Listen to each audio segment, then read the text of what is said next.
बलोचिस्तान के शहर दालबंदीन से हमारे गिदरोशिया पॉइंट के नुमाइंदा मोहम्मद बख्श बलोच की रिपोर्ट के मुताबिक district health officer Chagi doctor Abdul Malik Bloch का BHU सरगेशा का दौरा, स्टाफ की हाजिरी और कारकर्दगी पर इत्मीनान का इजहार।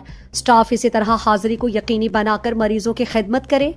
इस मौके पर न्यूट्रिशन प्रोग्राम के डिस्ट्रिक्ट कोऑर्डिनेटर अब्दुल बासित एजबाड़ी भी मौजूद थे। BHU सरगेशा के इंचार्ज हाजी शेर अहमद बलोच और मारिया शाहनवाज ने डिस्ट्रिक्ट हेल्थ ऑफिसर को BHU के मुख्तलिफ शोबों से मुतालिक ब्रीफिंग दी। District health officer Chagi doctor Abdul Malik Baloch ने लेबर रूम, EPI सेंटर समेत दीगर शोबों का दौरा किया। स्टाफ की कारकर्दगी और हाजिरी पर इत्मीनान का इजहार करते हुए कहा कि हेल्थ अहम शोबा है, इस पर कॉम्प्रोमाइज़ की कोई गुंजाइश नहीं। BHU सरगेशा में सेहत की सहूलियात और स्टाफ की मौजूदगी को देखकर खुशी हुई कि BHU में लोगों को सेहत की सहूलियात मैसर हैं।